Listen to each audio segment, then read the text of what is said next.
दोस्तों ये कहानी एक ऐसे आदमी की है जिसको चूल मची थी कि वो अमेज़न के खतरनाक जंगलों के बीच में जाएगा और वहाँ पर पाई जाने वाली प्राचीन चीजों पर रिसर्च करेगा। लेकिन वहाँ जाते ही वो एक ऐसे कबीले के हत्थे चढ़ जाता है जहाँ सिर्फ औरतें ही रहती थी और वो सभी औरतें उस आदमी से अपने लिए बच्चा चाहती थी। तो कहानी की शुरुआत में हम टोनी नाम के एक आदमी को देखते हैं जो अपनी बोट पर बैठकर अमेज़न के खतरनाक जंगलों के बीच में घूम रहा था। टोनी को प्राचीन चीजों का बहुत शौक था और उसका यही शौक उसे यहाँ ले आया था। उसे कहीं से पता चला था कि जंगल में एक प्राचीन कबीला है और उनके पास कई तरह की प्राचीन चीजें रखी हैं। बस तभी से टोनी उस प्राचीन कबीले और उनकी प्राचीन चीजों को देखना चाहता था। वहीं टोनी के साथ उसका दोस्त टिल्लू टटपुंजिया और कुछ लोकल आदमी भी थे। अब उनकी टीम लगातार आगे बढ़ रही थी पर तभी उनकी नजर दूसरी बोट पर पड़ती है जिस पर नदी के लुटेरे थे। वो लुटेरे टोनी की बोट को रोककर उस पर हमला कर देते हैं। उधर टोनी भी उन लुटेरों का मुकाबला करता है और उसकी टीम भी उनके साथ बहादुरी से लड़ती है। पर क्योंकि लुटेरों की संख्या ज्यादा थी तो टोनी की टीम ज्यादा देर तक उनका मुकाबला नहीं कर पाती और सभी लोग मारे जाते हैं। वहीं टोनी और टिल्लू अपनी जान बचाकर वहाँ से भाग जाते हैं और किसी तरह से जंगल में घुस जाते हैं। उन दोनों को कुछ नहीं पता था कि वो कहाँ है। उनको मदद चाहिए थी इसलिए वो दोनों जंगल की ओर चलने लगे। लेकिन थोड़ी देर चलने के बाद ही टोनी की तबीयत खराब हो जाती है और वो बेहोश होकर नीचे गिर जाता है। दरअसल उसे एक सांप ने काटा था। वो टिल्लू टटपुंजिया उस सांप को देख लेता है। तभी वो जल्दी से कुछ जड़ी बूटियाँ ढूंढकर उसे टोनी को खिलाता है ताकि उसकी जान बच सके। अब जड़ी बूटियाँ खाकर टोनी बच तो गया था लेकिन अभी भी उसकी हालत ठीक नहीं थी।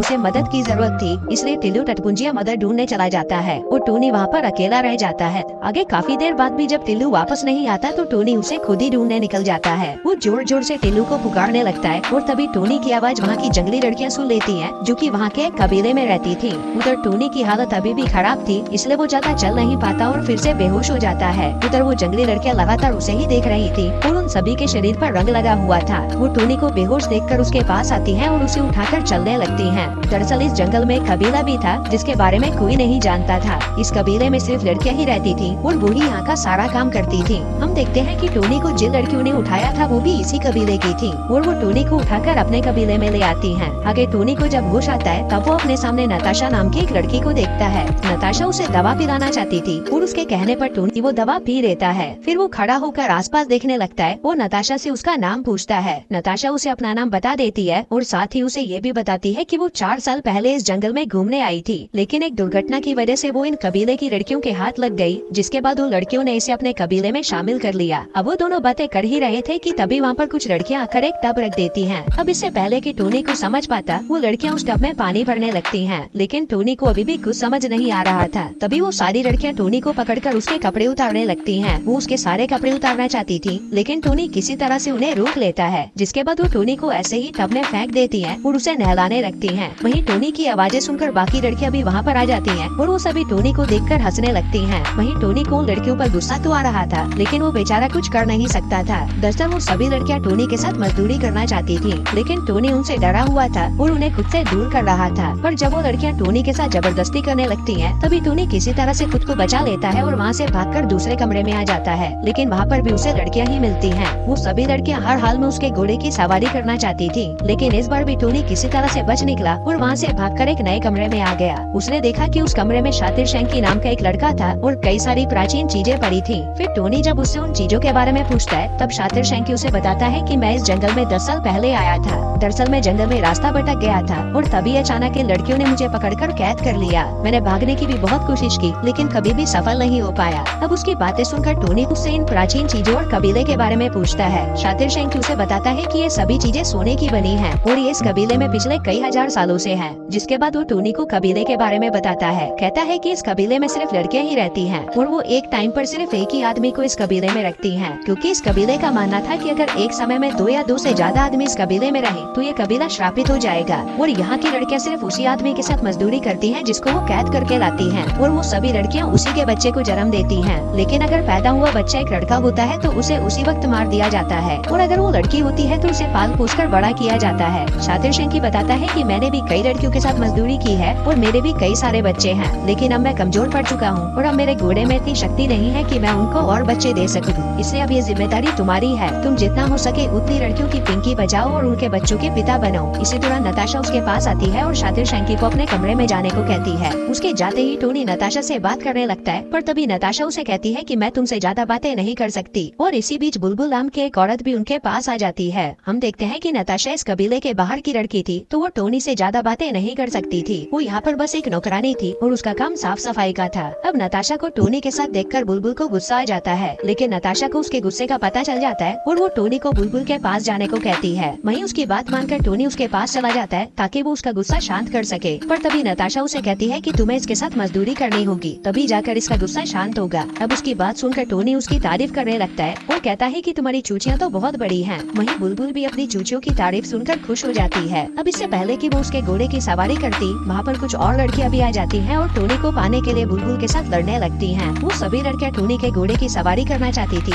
इसलिए वो सभी आपस में ही लड़ने लग जाती हैं और वहीं टोनी उनसे बचकर निकल जाता है। फिर थोड़ी देर बाद टोनी को एक बड़े से कमरे में लाया जाता है। इस कमरे में कबीले की रानी थी, वो टोनी को उसके सामने पेश किया जाता है। वहीं रानी की खूबसूरती को देखकर टोनी उसके पीछे बावली गेंद हो जाता है, लेकिन तभी वो सभी लड़कियां टोनी को फिर से झपटने की कोशिश करने लगती हैं। लेकिन तभी रानी के कहने पर वो सभी रुक जाती हैं। इसके बाद रानी के इशारे पर टोनी के पास 2 बर्तन रख दिए जाते हैं जिसमें कुछ तो रखा हुआ था। आगे एक औरत आकर उन बर्तनों में आग लगा देती है, जिसके बाद वहाँ पर धुआं उठने लगता है। हम देखते हैं कि उन बर्तनों में नशा था और उस धुएं की वजह से टोनी को भी नशा हो गया था, जिसके चलते अब उसको सभी लड़कियां खूबसूरत लगने लगी थी। लेकिन उस चूतिए को उनमें भी सबसे खूबसूरत रानी ही लग रही थी। उधर रानी भी उसके इरादे समझ जाती है कि ये बीसड़ी वाला उसकी पिंकी लेना चाहता है, जिसके बाद वो खुद ही उसके पास आती है और वो दोनों वहीं पर दबा दबा कर मजदूरी करने लगते हैं। फिर अगले दिन हम देखते हैं कि कई लोग जंगल की तरफ जा रहे थे और ये सभी लोग यहाँ पर टोनी को ढूंढने आए थे, लेकिन कबीले की लड़कियाँ इन पर भी हमला कर देती हैं। वहीं नताशा टोनी के पास आती है और उसे नींद से जगाती है। वो उसे कहती है कि जंगल में कुछ आदमी घुस आए हैं और वो सभी लड़कियाँ उनसे लड़ने गई हैं और यही सबसे अच्छा मौका है यहाँ से भागने का, इसलिए वो दोनों कबीले से भागने का फैसला कर लेते हैं। पर जैसे ही वो दोनों दूसरे कमरे में जाते हैं, वहाँ पर उन्हें शातिर शैंकी की लाश नजर आती है, जिसे उन लड़कियों ने कल रात को ही मार दिया था। अब उसकी लाश देखते ही वो दोनों डरकर वहाँ से भागने लगते हैं, पर तभी उनके सामने बुलबुल आ जाती है। बुलबुल के हाथ में तीर था और उसका निशाना टोनी पर था। अब टोनी उसे बातों में लगाने की कोशिश करता है, लेकिन तभी बुलबुल तीर चला देती है, लेकिन उसका निशाना चूक जाता है। तभी टोनी मौका देखकर उसे पकड़ लेता है, लेकिन बुलबुल उससे लड़ने की कोशिश करती है, पर तभी नताशा पीछे से उस पर हमला करके बुलबुल को बेहोश कर देती है। अब बेहोश बुलबुल को वो लोग वहीं पर छोड़कर वहाँ से भागने लगते हैं और भागते भागते जंगल में पहुँच जाते हैं। इसी बीच कुछ लड़कियाँ बेहोश हुई बुलबुल को देख लेती हैं और वो समझ जाती हैं कि ये काम टोनी का ही है, जिसके बाद वो सभी टोनी को ढूंढने के लिए जंगल की तरफ जाने लगती हैं।